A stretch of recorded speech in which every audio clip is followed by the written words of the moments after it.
Hello and welcome back to the channel everyone. आज austerity Europe में एक बड़ा फिनोमेना है and it's growing big around the world. इसका सिंपल मतलब हम 2008 की फाइनेंशियल क्राइसिस से समझ सकते हैं। The world financial system blew up in 2008। इसने $2 ट्रिलियन की डेट को क्रिएट किया, एक फाइनेंशियल क्राइसिस। और in the face of this crisis there is a massive increase in the public date.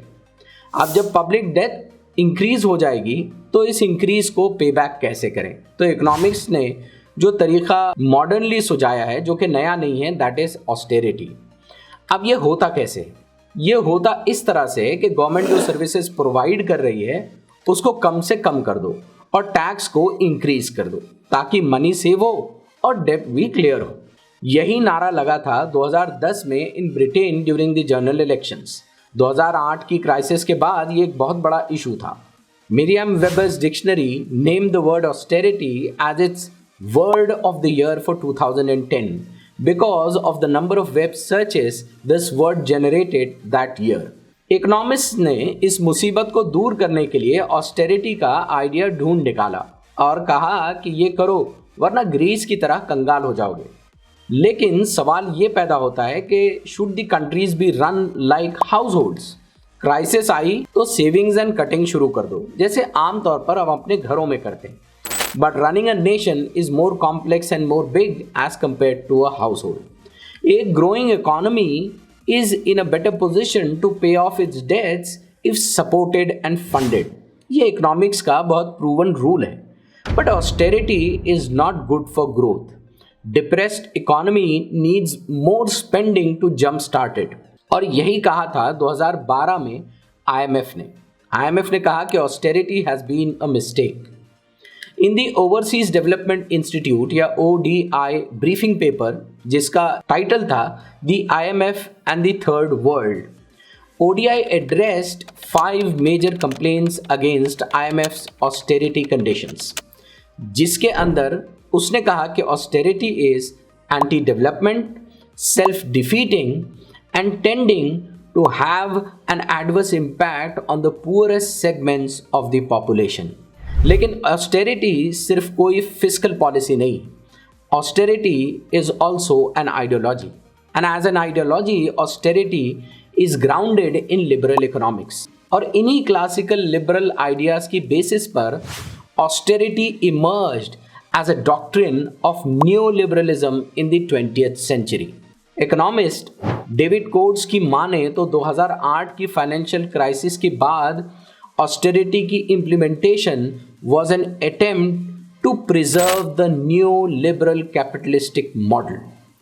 UK की Conservative Party leader David Cameron ने 2009 की एक स्पीच में कहा, this is the age of austerity, और इस टर्म को पॉपुलराइज कर दिया। लेकिन आज जिन रूट्स को हम एक्सप्लोर करेंगे दे रन मोर डीपर। हम ये देखने की कोशिश करेंगे कि how austerity is just not a system, a fiscal policy, but how austerity has paved the way to fascism. The ideological roots as to how liberalism या new liberalism and fascism are interconnected. ये कैसे एक दूसरे को maintain करने के लिए एक सोशल हायरार्की को मेंटेन करती है। क्लारा मटी अपनी किताब के जरिए the capital order, how economists invented austerity and paved the way to fascism में इसी बात को डिस्कस करती हैं। आज हम ऑस्टेरिटी के इस पहलू का बहुत गहराई से जायजा लेंगे। It is at this point that you see how economic theory, understood as a framework that expels class conflict, expels the worker as the source of value, and instead tells us that the economy is made up of individuals. It's no longer the worker who counts, but it's the entrepreneur who is the driver of the economic machine. It's there that this economic theory that seems so apolitical is actually justifying the most classist set of economic policies of all. This book is a groundbreaking examination of austerity's dark intellectual origins. Austerity आज हर जगह है, but scholars have not been able to thoroughly pinpoint why austerity is so successful, ये अब तक किसी ने बताया नहीं। ऑथर क्लारा मटी ने जो सबसे बड़ा काम किया है is to rethink about austerity. उन्होंने इसको रीथिंक और इसकी एक नई परिभाषा हमारे सामने बहुत डिटेल एनालिसिस के साथ पेश कर दी है। ये सिर्फ कोई फिस्कल इशू या बजट कट्स नहीं है, बल्कि ये बहुत कुछ है जिसको ऑथर ऑस्टेरिटी ट्रिनिटी कहती। ऑस्टेरिटी ट्रिनिटी का क्या मतलब है? ऑस्टेरिटी ट्रिनिटी दरअसल में वो कहती हैं कि it's a mutual operation of 3 important elements. सबसे पहला फिस्कल पॉलिसीज यानी कि बजट कट्स, रिग्रेसिव टैक्सेशन। दूसरा मॉनेटरी पॉलिसीज यानी कि इंटरेस्ट रेट हाइक्स। और तीसरा इंडस्ट्रियल पॉलिसीज यानी कि exploiting the labour, cutting the union benefits, wage flexibility को ख़त्म कर देना, या आम जबान में कहें कि कौड़ियों के दाम पर लेबर को यूज़ करना। मतलब कोई ऑर्गेनाइज लेबर बचे ही ना। ये 3 चीज़ों का मिश्रण मिलकर एक मॉनेटरी आइडियोलॉजिकल पॉलिसी बनाती है जिसको वो ऑस्टेरिटी ट्रिनिटी कहती हैं, that ultimately leads to a very dark social scenario. यही हुआ first time after the world war 1। Putting it as a sort of a mission, world war 1 की क्राइसिस के बाद जब सोशल अपहीवल हुआ और सारी रूट्स ऑफ सोशल हायरार्की हिल गई, तो कैपिटलिज्म ने अपने ऑर्डर को मेंटेन करने के लिए एक मिशन के तौर पर ऑस्टेरिटी को पेश किया। कहा, hard work and individual sacrifice for the greater good. Her capital order needs accumulation at the top and labour at the bottom. जब ये रहेगा तो ये सिस्टम टिका हुआ रहेगा। 1918 से 1920 का द रेड बाइनियम, जहां आफ्टर वॉर वर्कर्स अपनी आवाज़ उठा रहे थे, सिर्फ हायर वेजेस के लिए नहीं बल्कि for the really different socio economic order. यहाँ पहली बार कैपिटलिज्म, जिसकी बुनियादें क्लासिस्ट सोसाइटी या रेसिस्ट सोसाइटी में डीपली इनग्रेन्ड हैं, हिल गई। ऑस्टेरिटी इन्हीं आवाज़ों को डिसएम्पावर करने का एक टूल है, जहां ये काम या तो डायरेक्टली किया जाता है बाय मेकिंग स्ट्राइक्स इलीगल, जैसे कि इटली में होता है, या वेजेस को कम कर दो जैसा हुआ मुसोलिनी के टाइम पर, या इनडायरेक्टली इसको करो थ्रू ऑस्टेरिटी, यानी कि रिसेशंस में इकोनॉमी में स्पेंडिंग के बजाय कट शुरू करो और इकोनॉमिक डाउनटर्न क्रिएट करो। What we call is monetary deflation, जो मॉडर्न टाइम्स की मेन पॉलिसी एजेंडा है। अब मॉनेटरी डिफ्लेशन करिए, बजट कट्स करिए, सिंपल है, इकोनॉमी को स्लो डाउन कर दीजिए। एंड रिजल्ट इंक्रीज अनएम्प्लॉयमेंट, और एम्प्लॉयमेंट ही नहीं रहेगी तो वर्कर समाज, जो सोसाइटी के जनरली सबसे लोअर स्टाटा से आता है और लोअर कास्ट से आता है, वो क्या बार्गेन करेगा?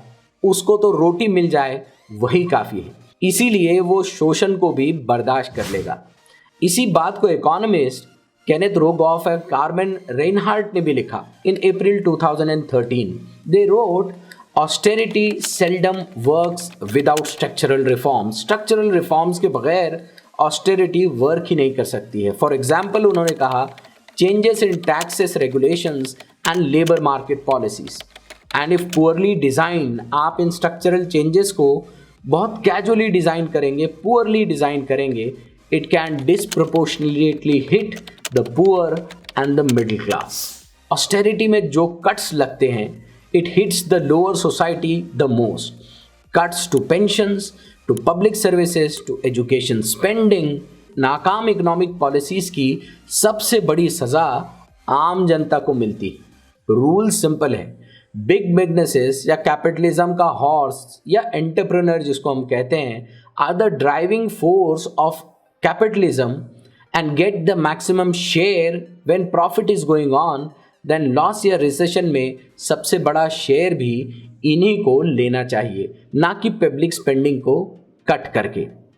प्लान्ड श्रिंकेज इसी तरह की एक कंट्रोवर्शियल पब्लिक पॉलिसी है, जहां पर deliberate withdrawal of the city services to the blighted neighbourhoods, या आप कहें स्लम्स, या जिसको हम कह सकते हैं अभिशापित पड़ोस, जहां पर या तो लोअर कास्ट के लोग रहते हैं, ब्लैक्स रहते हैं। Planned shrinkage involves decreasing city services, जैसे कि पुलिस पेट्रोलिंग कम कर दो, गार्बेज फैसिलिटी रिमूवल उसको कम कर दो, स्ट्रीट रिपेयर्स को कम कर दो, सड़कें ख़राब रखो, एंड फायर प्रोटेक्शन को कम कर दो from selected areas of a city neighbourhood. इसी को red lining, exclusionary zoning, benign neglect या म्यूनिसिपल डिसइन्वेस्टमेंट, ये अलग अलग मिलते जुलते नामों से जाना जाता है। थोड़े बहुत अंतर के साथ इनका मतलब एक ही है।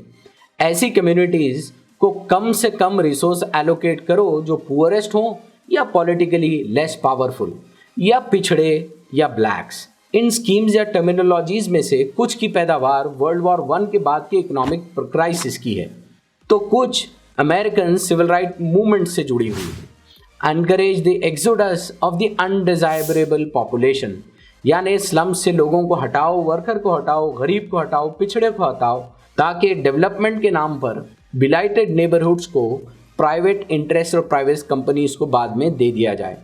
इसीलिए जब ऑस्टेरिटी कानून आया 2009, 10 और 11 में इन ग्रीस और दूसरे यूरोपियन देशों में, तो students and workers protested against austerity in Greece. Greece की एग्जाम्पल देकर ये बताने की कोशिश की जाती है कि देखा ऑस्टेरिटी को कबूल ना करने का नतीजा इकोनॉमिक ऑर्डर और पूरी इकोनॉमी कोलैप्स हो जाएगी। But the real cause of Greece's economic failure go way back into its history, जिसको के नहीं बताया जाता है। On 3rd of February 2015, Joseph Stiglitz wrote, "Austerity has failed repeatedly from its early use under the US President Herbert Hoover, which turned the stock market crash into the Great Depression." Stock market crash को great depression में transform कर दीजिए। To the IMF programs that are now been imposed on the East Asia and Latin America in the recent decades. And yet जब Greece में ये हुआ, when Greece got into trouble, it was tried again. आज के हमारे austerity के इस video को एक इम्पॉर्टेंट रियलिटीज के साथ हम एंड करेंगे। According to economist David Stuckler and physician Sanjay Basu, इन्होंने एक स्टडी की, The Body Economic, why austerity kills, और इन्होंने बताया कि कैसे ऑस्टेरिटी पॉलिसीज एक हेल्थ क्राइसिस को ट्रिगर कर रही हैं, including up to 10,000 additional suicides that have occurred across Europe and the United States since the introduction of austerity programmes.